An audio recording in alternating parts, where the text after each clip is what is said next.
Bonjour, aujourd'hui on va regarder 5 decks blocs Force of Will. Alors il y a 5 couleurs, donc on va faire les 5 couleurs de volonté. On va faire lumière, puis feu, puis vent, puis ténèbres, et puis enfin le bleu. Je vous annonce tout de suite, l'eau ce sera des machines. Alors on a fait en fait 5 decks pour les tester l'un contre l'autre. Donc la semaine dernière, on avait samedi une petite compétition bloc dans la boutique du coin. Et du coup, on a fait 5 decks qu'on a modifiés dans la semaine pour essayer de voir un peu ce qui nous plaisait le plus à jouer et ce qui était efficace dans les batailles, dans les matchs. Voilà, alors je vous présente vite fait les 5 decks. Vous en ferez ce que vous voulez. Je pense qu'il y a pas mal de modifications à faire. C'est pas vraiment encore méta tout ça, mais bon. C'est amusant, donc je vous les montre. Voilà, donc on va commencer par la lumière Brunilde. On a essayé de faire un deck avec Atom, parce qu'Atom, quand vous jouez des runes, il y a des effets, vous gagnez 500 points de vie, des choses comme ça. Mais ouais, ça marchait pas. Atom, c'était vraiment lent, et ça vaut pas Brunilde qui ramène quelque chose du cimetière directement. Donc, puis c'est une 1200, donc voilà, on l'a gardé. Renversement karmique, une de mes runes préférées en lumière, parce que ça surprend toujours l'adversaire, et s'il joue Ayu, enfin pas en bloc, mais bon, après s'il joue Ayu, vous contrez avec ça, c'est assez rigolo. Détruire une addition, il y a plein d'additions assez pénibles en ce moment. Il y a la vent, qui est la statue de Gisol, qui devient une 1002-1002, qui attaque, qui bloque, c'est pénible. Le jugement d'Odin, parce que jugement d'Odin, et murmure d'un ange pour piocher. Tout ça c'est fait pour aller piocher. Et si on joue contre le feu, on gagne 800 points de vie, et on peut gagner 1000 points de vie ici si on ne veut pas détruire une addition. Donc ça calme un peu le feu. Les pierres, c'est les pierres blocs, hein, donc lumière, pierre de foi et pierre d'omniscience. Voilà pour les cailloux.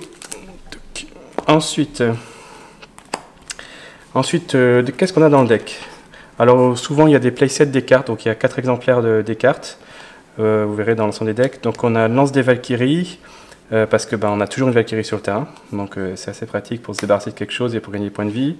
Dark Alice, je sais pas si c'est vraiment une bonne carte, on a essayé de la jouer. Ouais, je suis pas convaincu à 100%, elle a le drain, elle a le vol, mais ouais, bof. Ça peut prévenir des dégâts, ou ça peut permettre de gagner de la vie contre le feu pour tempo. Alors l'idée du deck ici, c'est Brunilde va chercher des choses, mais en fait R aussi va chercher, ou Air, je sais pas, va chercher des choses dans le cimetière quand elle arrive sur le terrain.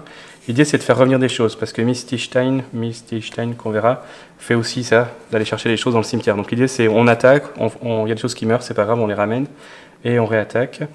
God's Choice, alors God's Choice, il y a des cartes en anglais, des cartes en français, désolé. Donc on peut, ah oui, ça c'est pratique pour détruire un bloqueur, par exemple on vous attaquez, la personne bloque en face, pour 2 lumières, détruit le bloqueur, l'attaque passe. Ça, quand c'est les mêmes, je les passe.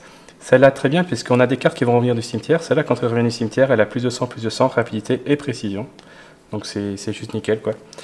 Messager du soleil, très bien, on va jouer pas mal de runes. Vous voyez par exemple ça aussi c'est un champ rune. Donc à chaque fois qu'on va jouer une rune, on va piocher une carte. Toujours l'idée d'avoir l'avantage des cartes. Pareil, lame de foi. Alors extraordinaire lame de foi. Vous avez Brunilde, donc ça Atom peut pas le faire, hein, parce que Atom ça coûte 4, quand vous avez Brunilde ça coûte que 1. Retirer de la partie le résonateur ciblé. Donc c'est génial parce que c'est même pas le tuer, c'est le retirer de la partie. Celui-là il va pas revenir. Donc on s'était dit dans un miroir ça peut être pas mal. Dans un match miroir. Et sinon aussi contre les machines qu'on verra tout à l'heure. Quand vous sortez de la partie de Lancelot, tout ça, quand ils font du neuf pour du vieux, ça marche pas pour eux. Voilà, R, Misty Stein. Bon voilà, ça c'est la nouvelle carte, la nouvelle SR.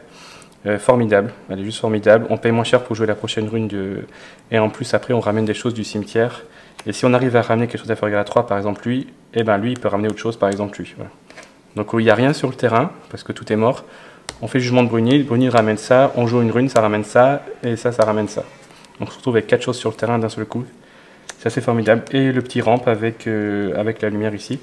On avait essayé de faire aussi le ramp avec Skuld. Mais finalement, pour le coup 2, c'était pas plus mal d'aller piocher tes cartes. Donc on a enlevé Skuld et on a mis ça. Je vérifie, mais il ne doit plus y avoir grand chose d'autre dans le deck. Misty Stein. Ouais, il y a souvent 4 exemplaires, donc hop, je vais essayer d'aller vite. Ah si, il y a une carte comme ça. Ouais, une protection des anges. Alors l'idée c'était ici d'en avoir pas beaucoup. Comme ça, l'adversaire, on ne le joue pas forcément à la manche 1 ou la manche 2, s'il y a 3 manches. L'adversaire, c'est pas forcément qu'on l'a en main et on peut le surprendre une fois, voilà. Encore faut-il la piocher, mais comme on l'a pas souvent en main, on peut faire la petite blague de la protection et voilà. Donc on a fait le tour. Allez, c'était Brunhilde. C'est un deck qui est pas mal. Malheureusement, dans nos tests, il perdait quand même très souvent contre les machines. Donc on l'a pas joué le week-end dernier. Mais sinon, c'est quand même un deck assez rigolo parce que le board se vide, le board se remplit. On peut tuer le board adverse avec le Jugement d'Odin. Moi, j'aime bien ce deck. Je trouve qu'à jouer, il est assez amusant. Allez, on va passer à un deck aggro. Alors, le deck aggro Isis. Bon, Isis, ça cogne. Hein. Donc là, l'idée, c'est de faire des dégâts le plus vite possible avant de mourir avec les machines, contre les machines. C'est pour les match-up contre les machines. Si on veut pas mourir, il faut vraiment faire les dégâts vite, sinon c'est fini. Quoi. Donc Isis, on n'a jamais fait jugement dans les matchs de préparation. Je pense qu'on fera pas souvent de jugement en fait. Les runes. Alors, la rune la plus importante, c'est celle qui fait les dégâts directs aux joueurs. Donc c'est celle-là, 800 dégâts aux joueurs ciblés. Ensuite, la deuxième, c'est celle-là, parce que celle-là, on peut la faire assez vite.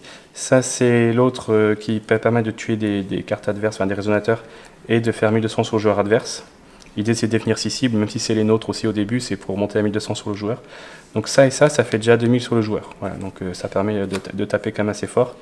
Mais bon, en général, si tour 5, on n'arrive pas à faire ça au tour 6, c'est qu'on va mourir après contre les machines. Donc voilà, le jeu s'arrête à un moment, quoi. Tour 5, tour 6, le jeu, il n'existe plus. La rune qui donne plus 400, plus 800 en résonateur feu, une fois que les dégâts sont passés ou qu'il n'y a pas de bloqueur, eh ben on met ça et hop, on attaque plus fort. On enlève un bloqueur pour 700 et on donne plus 400 à 2 résonateurs qui attaquent. Voilà. C'est un peu l'idée. Ensuite les pierres, alors il y a des pierres magiques de duel qu'on a, on va dire on les a absolument jamais utilisées puisqu'on fait pas le jugement d'Isis, donc voilà. Et les pierres magiques de l'ermite, ça par contre on a 4 dragons dans le deck ici, on a 4 dragons. Donc si jamais on pose un dragon et qu'on veut donner la rapidité, au pire on sacrifie une pierre, quoi. On la tape, on la bannit, et on peut attaquer directement avec le dragon, s'il y a besoin. C'est pour faire passer 1000 dégâts vite fait, quoi. Voilà, parce qu'on essaye d'être un peu agressif. Donc les résonateurs, il y en a pas mal qui ont... Enfin, on a essayé de mettre des résonateurs qui ont la rapidité, ou qui font augmenter les dégâts sur le joueur, ou qui font des dégâts au joueur. Voilà, c'est un peu l'idée, et les champs, c'est des dégâts directs. On y va, alors pour les dégâts avec rapidité tout de suite, Scorpion. Et l'autre, c'est la nouvelle carte qui a rapidité, le guerrier qui a 600-500. Ensuite, ça n'a pas la rapidité malheureusement, mais il n'y a pas beaucoup de cartes avec la rapidité en bloc. Hein. Donc ça n'a pas rapidité, on va mettre ici plus 400 si jamais l'autre il bloque, ou si on bloque. Donc ça peut permettre de dire à l'adversaire, vas-y, mets pas un bloqueur, et il met pas un bloqueur, il prend 600 et voilà. C'est très important, c'est pour faire 200 plus de dégâts pour les dégâts qui sont faits par les runes. Et ça, par exemple, le souffle brûlant qui arrive, c'est aussi une rune, donc ça fait 900 à la place de 700. Et les runes qu'on a vues tout à l'heure, elles font 200 de plus. Donc ça permet de taper très très vite. Souffle brûlant parce que dégâts directs. La troisième carte avec rapidité, donc 7. Ça, c'est assez rigolo quand l'adversaire s'y attend pas ou qu'il a oublié que c'est dans le pack de démarrage, qu'il n'a pas de bloqueur, ou alors on a déjà fait l'attaque, il l'a bloqué et puis il n'a plus rien sur le terrain pour défendre. On met ça et hop, c'est passé, ça fait 1200. Donc modelage, voilà. Ça, c'est le dragon dont je parlais. Génial. On peut lui donner la rapidité grâce à la pierre et ça peut faire 1000 dégâts qui passent en vol si l'autre n'a pas de vol. Ça, c'est pour aller chercher les souffles brûlants. On veut vraiment faire des dégâts directs. Hein. Donc quand il entre, on peut regarder les 4 cartes du dessus. On peut remettre un souffle brûlant dans sa main si par chance on en a un. Éveil de sable, c'est la même chose que la rune. On en a une dans les runes ici et 3 dans le deck pour faire plus 400 plus 800 sur un résonateur. Le dragon. Ventoride, c'est comme dans le deck, plus 400 plus 400. Ça paraît, on l'a déjà vu. Ah, cette carte nouvelle, j'aime bien. Au début, on l'avait pas mise dans le deck. On avait plutôt mis l'addition qui fait 200 dégâts à la fin de chaque tour. Et finalement, ça, c'est pas trop mal. Donc, on tape la carte, on l'épuise, on paye un feu, on bannit un autre résonateur. Cette carte inflige 600 dégâts au résonateur ciblé. Ouais, bof, c'est pas pour ça qu'on l'a mise. C'est pour, au cas où on n'est pas les souffles brûlants, au cas où on n'est pas on a déjà utilisé les runes, on n'a plus rien à faire comme dégâts directs. L'autre, il a trop de bloqueurs, on ne sait pas quoi faire. On épuise cette carte, on paye 3 feux, on bannit cette carte inflige 800 dégâts à l'adversaire ciblé. Donc encore des dégâts directs. C'est sous la forme d'un résonateur cette fois, mais pourquoi pas, c'est vraiment très bien. J'aime beaucoup cette carte finalement, ça permet de tuer quelqu'un, c'est ce que je disais, tour 5, tour 6, si on n'a pas gagné on est mal. Même s'il a mis trop de bloqueurs, avec un peu de chance on peut gagner même tour 7 ou tour 6 avec ça si on n'a rien d'autre à faire. Ça on l'a déjà vu, Mat, Pangtong. Il y a une carte SR qui permet d'aller chercher Pangtong et de le poser éventuellement. Elle s'appelle, je ne sais plus comment, c'est celle qui existe en... Elle a un nom un peu chinois. Celle qui existe en secret. On l'avait mise au début, puis on l'a enlevée parce qu'en fait, on n'arrive jamais à la poser. Elle coûte 5. Comme il n'y a pas de rampe et qu'elle coûte 5, ça arrive vraiment tard. il vaut mieux faire des dégâts directs avant. Donc on a enlevé du deck, mais on a gardé Pangtong. Voilà, je crois qu'on a fait le tour. Yep, on a fait le tour du deck feu. Donc c'est un deck, on a vu, il gagne contre les machines. Et en fait, ma fille qui a joué avec le deck là qu'on va voir tout à l'heure, le deck haut des machines, a perdu contre un deck assez similaire avec Isis le week-end dernier, a perdu de 1.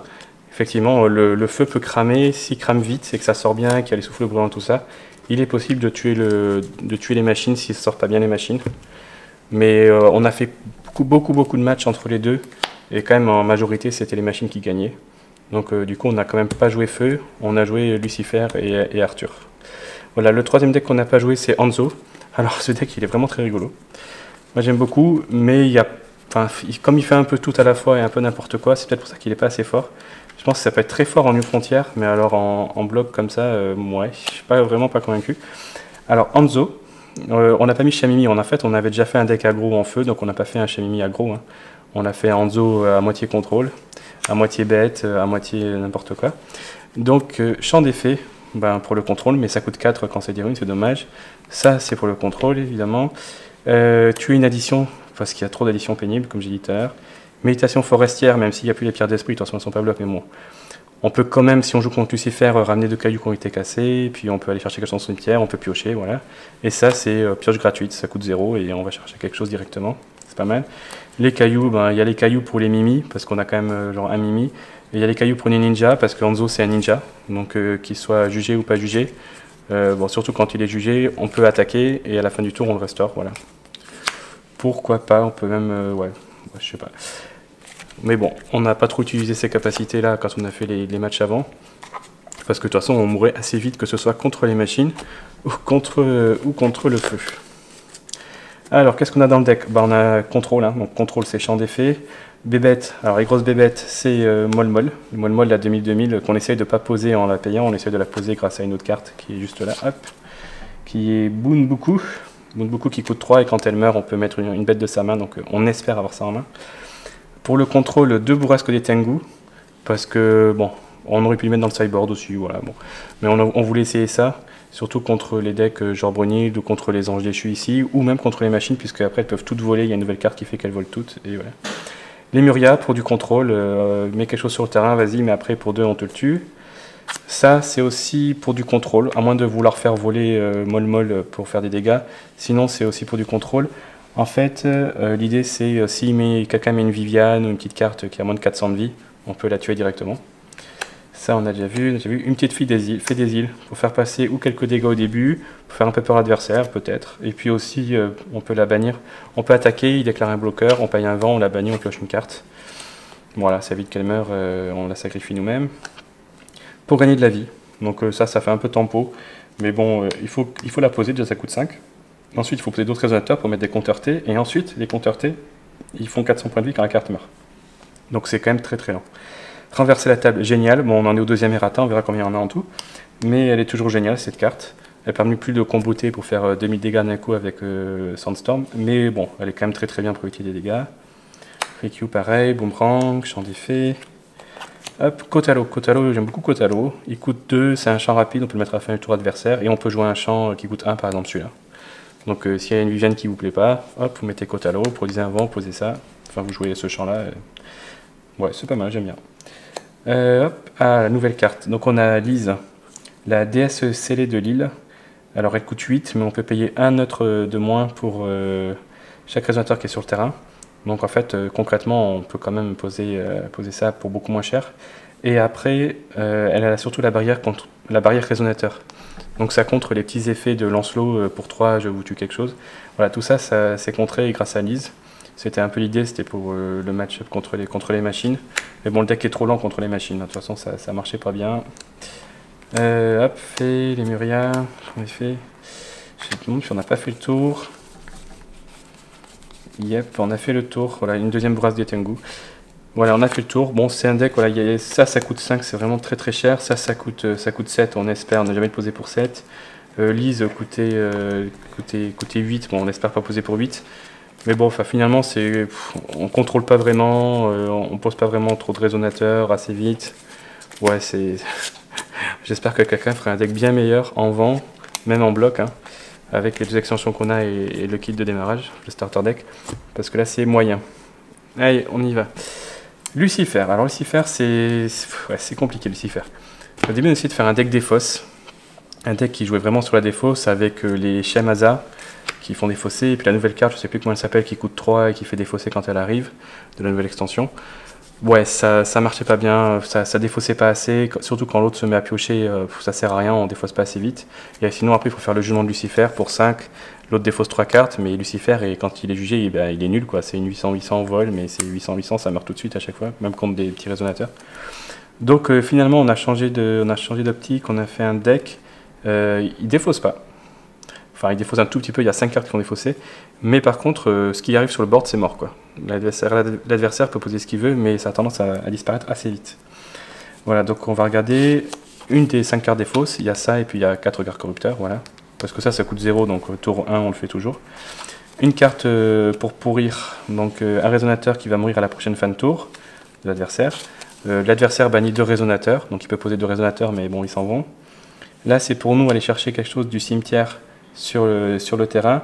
L'idée c'est d'aller chercher le squelette, non c'est le zombie je crois qui est égal à 3 et qui va lui chercher un zombie égal à 2. Donc ça permet de ramener 2 choses d'un coup. Ça c'est l'influence Brunhilde et Liechtenstein, tout ça. Et ici, terre dévastée, donc on casse un caillou et les résonateurs prennent moins 400, moins 400, ce qui y a l'adversaire, si tu bloques, ils vont mourir tes trucs. Ouais, ça c'est pas mal finalement. Ensuite, pierre de ténèbres, bon il y a plein de pierres basiques comme ça, et puis il y a 4 pierres magiques de corruption, que je n'ai absolument jamais utilisées ni dans les préparations, ni dans le petit tournoi, donc ouais, ça fait joli, ça fait de la variété dans les pierres, mais je crois que c'est à peu près tout. Ensuite, le deck. Alors le deck, il y a des cartes vraiment géniales, hein. Il y a des cartes nouvelles, ça, prison d'âme, donc ça coûte que 3 si on a Lucifer, c'est aussi pour ça qu'on joue Lucifer et pas la liche, même si on fait un peu plein de petits trucs comme la liche. Donc le résonateur ciblé gagne 0-1000 jusqu'à la fin de tour. Lorsqu'il est mis dans un cimetière ce tour, mettez-le sur le terrain sous votre contrôle. C'est génial parce qu'on peut faire -1000 sur un résonateur, même s'il n'est pas mort, si après on fait une lame séparatrice de vie, il va quand même mourir dans ce tour-là, donc on le récupère quand même. C'est-à-dire que si l'autre lui donne une protection, si on arrive quand même à le tuer derrière, eh ben c'est bon, on le récupère quand même. C'est pas juste au moment où la carte est jouée, c'est pendant le tour. Donc ça c'est vraiment une super carte. Azazel, parce que ça fait 2 choses. Si on est en mal de cartes et qu'on a besoin d'avoir des cartes en main, on regarde les 2 premières cartes, on en met une dans sa main et dans le cimetière. Et sinon, l'adversaire, c'est l'idée de contrôler son board. Ici, il a au moins 2 résonateurs, on lui en sélectionne 2 qui n'ont pas barrière, et hop, il doit en supprimer un des 2. Donc ça fait un attaquant, un bloqueur en moins. Très bien. Regard corrupteur, je crois qu'on ne présente plus trop. C'est vraiment très bien, mais il n'y en a que 4. Si on peut en jouer 25 de celle-là. Alors, lame séparatrice de vie, très bien aussi, parce que quelque chose meurt, pour 1 on tue quelque chose, elle est formidable cette carte. Après, il y a les petits, je vais les mettre là, les petits trucs qui coûtent 2, il y en a plusieurs. Donc celui-là, ça fait un peu liche, hein. On paye un ténèbre, on retire un résonateur du cimetière, on retire de la partie. On peut mettre un jeton 200-200. Azazel, la horde de squelettes, donc petit squelette, pour avoir un truc à jouer tour 1, et puis quand il meurt, en plus on remet quelque chose. Donc si quelqu'un veut attaquer tout de suite, déjà on le bloque. Et sinon, on peut attaquer à 400 s'il arrive en face, c'est toujours pas mal. Celle-là, parce qu'on a tendance à ramener les choses du cimetière. Donc celle-là, quand elle revient du cimetière, elle fait 200 dégâts à chaque résonateur. On n'a rien qui meurt, il n'y en a rien qui a 200 de vie. Par contre, on sait que Brunhilde, elle avait l'acolyte du soleil qui avait 200 de vie, donc il peut mourir. Et puis si quelqu'un joue Lucifer, n'importe quoi, si quelqu'un joue Lorite, et Lorite il meurt avec ça. Dans l'idée c'est bien, même si c'est pas bloc. Lame séparatrice de vie, le démon contractant. Elle est géniale cette carte. On perd 400 de vie et on pioche une carte, mais piocher des cartes, on en a tellement besoin de piocher des cartes pour aller chercher les lames, pour aller chercher les regards corrupteurs, voilà, c'est vraiment génial. Ça c'est la même, les squelettes, le démon contractant, regard corrupteur, voilà, le sorcier cadavérique. Donc celui-là, quand il entre sur le terrain, on va chercher un zombie inférieur égal à 2 depuis le cimetière. Donc ça c'est un zombie inférieur à 2, ça c'est un zombie inférieur à 2. Et on peut les ramener directement du cimetière sur le terrain. Et donc si avec la rune on ramène un sorcier cadavérique, lui quand il arrive il ramène un de ces deux-là. Voilà. Ça permet de remplir le board assez vite. Et ça marche pas mal. Peut-être ma carte préférée du deck, c'est la nouvelle, Asthema. Donc Asthema, je l'ai en français aussi quelque part, on va trouver en français. La rapatriéneuse. Donc c'est une ange déchu, donc si jamais on la joue avec Bélial, voilà. Mais vous noterez, il n'y a pas de Bélial dans ce deck. Parce que l'idée c'était d'essayer de gagner contre les machines. Et les machines, en général, si on arrive tour 6, bon, on est quand même super mal, quoi. Donc il n'y a pas de Bélial. Astéma, la rapatrieuse, elle a vol, et en entrée, on perd 500, enfin l'adversaire perd 500 points de vie, et si on a 3 runes révélées, ce qui arrive très vite avec ces runes-là, au moins 3 runes révélées, on gagne 500 points de vie. Et ensuite, on peut payer des points de vie, on fait des trucs géniaux, donc on paye 400 points de vie, on pioche une carte, ou on paye 1000 points de vie, et l'adversaire perd 500 points de vie. Oh, j'en ai tué tellement comme ça, j'ai fait tellement de parties comme ça en préparation et puis en tournoi, où en fait, j'ai suffisamment de points de vie, même si j'en ai que 11 ou 12, je paye 1000 points de vie, l'autre perd 500, il a perdu. C'est assez rigolo. Voilà, donc c'était Astéma, vraiment très bien, le coup de que 3 en plus, formidable. Hop, les squelettes, Azazel. Je me demande si j'ai pas du coup fait le tour, je vérifie. Yep, on a fait le tour. Vous voyez, il y en a que 10, donc c'est vraiment 10 x 4 ici. Tout est joué en 4 exemplaires. Donc ouais, c'est un deck qui a vraiment bien marché. Même si les adversaires, alors j'ai Isis qui m'a descendu à 100 points de vie. Ouais, j'étais pas hyper confiant. Et après, dans les autres matchs qu'on a fait, j'ai aussi fait un match par exemple contre Sheila, qui m'a descendu à 400 points de vie. J'ai aussi perdu une manche contre Sheila. Enfin voilà, il y a des choses quand même où ça marche pas toujours. Ça dépend comment ça sort, ça dépend si on a une séparatrice de vie à temps. Voilà. Il faut mulligan souvent au début, je mulligan de façon très agressive pour récupérer les mêmes séparatrices de vie pour être un peu tranquille. Allez, le dernier, Arthur. Bon, je suis pas un fan des machines, moi. Enfin, ouais. Je trouve que c'est un peu moche les machines, mais qu'est-ce que c'est efficace. Oh là là. Donc Arthur, je crois qu'on juge quasiment jamais parce qu'on a tué les autres avant en général.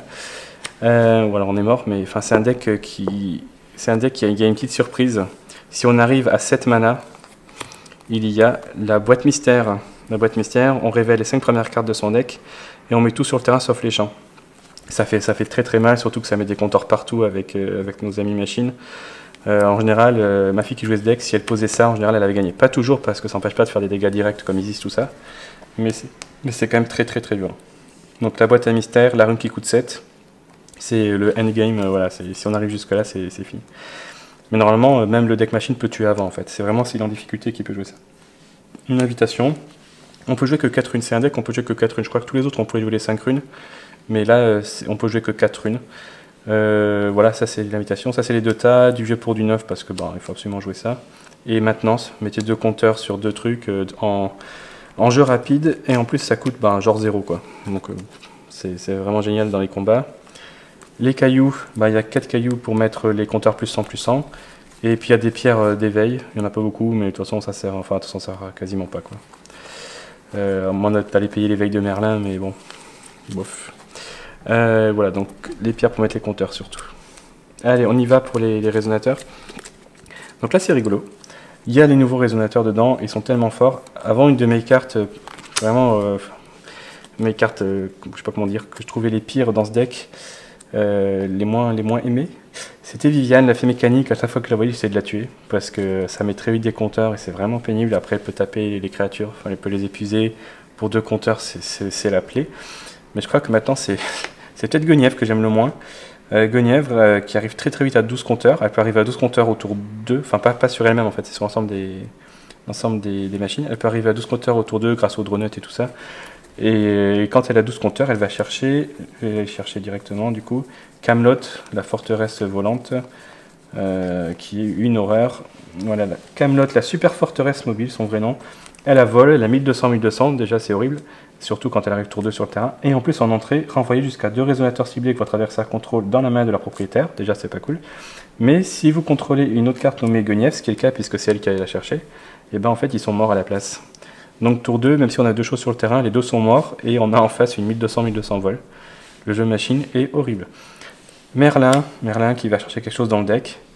La frappe céleste, alors la frappe céleste c'est celle qui dit s'il y a des compteurs sur les autres machines, elles ont le vol, donc comme ça tout à vol quoi. Il y a beaucoup de résonateurs, mais ça là c'est pas des résonateurs, donc le cercle céleste c'est la carte qui va permettre de mettre des compteurs dès que quelque chose rentre sur le terrain et qui donne plus en plus à toutes les machines, donc très bien. Et le filet céleste, c'est la carte où on fait la somme des attaques de tous les résonateurs machines et on fait cette quantité de dégâts là répartie comme on veut au résonateur adverse. C'est vraiment ces 2 cartes très fortes. Celle-là malheureusement elle coûte quand même assez cher, même si elle coûte 3, enfin c'est quand même assez cher. Vous pouvez payer 2 de moins pour jouer cette carte si votre J-Rouleur est Arthur ou Arthur, roi des machines. Ouais. Donc c'est pour ça qu'on joue avec Arthur.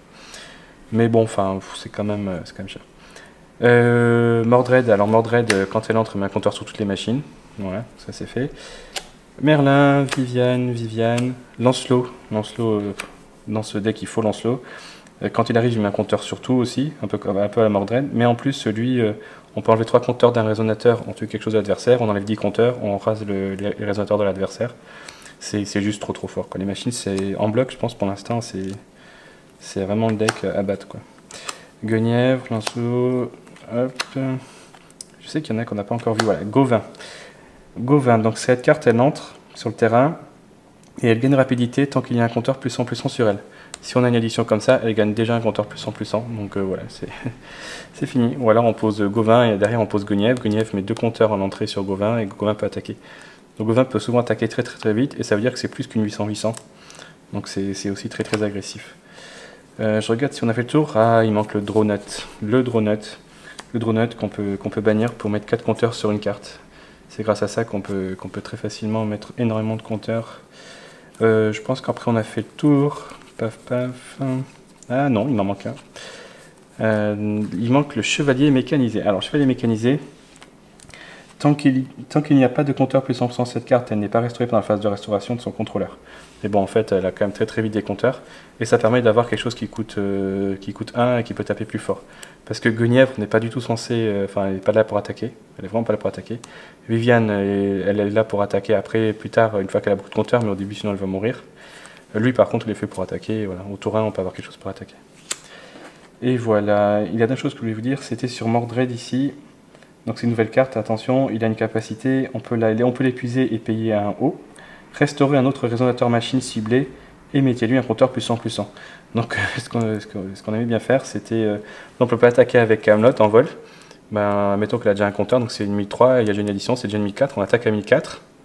Et après, on paye un haut. On épuise celle-là. Et on la restaure et puis on réattaque, mais cette fois à 1005. Ça fait 2009 dans un tour, c'est n'importe quoi. Sauf que ça peut arriver, ça peut être au tour 5, voilà, 2009 encore. Voilà, c'est vraiment censé être très pénible pour l'adversaire. Voilà, quand ça sort bien de jeu machine, c'est vraiment horrible. Alors je sais pas trop ce qu'on peut changer dans le deck pour le rendre encore plus méchant en bloc, mais déjà celui-là, il est pas sympa du tout. Et voilà, on a vu les 5 couleurs. Bon, il y aura des choses à changer, amusez-vous bien. Faites des tests et puis on verra ce qui deviendra méta dans les semaines et mois à venir. Et franchement, l'extension était géniale. J'espère que les autres extensions vont compléter un peu ces 5 types de jeux qu'on a. Ou alors on changera l'orientation par exemple de Lucifer ou d'Anzo. Mais il y a vraiment de quoi s'amuser. Voilà, c'est tout pour aujourd'hui. Bye bye, ciao.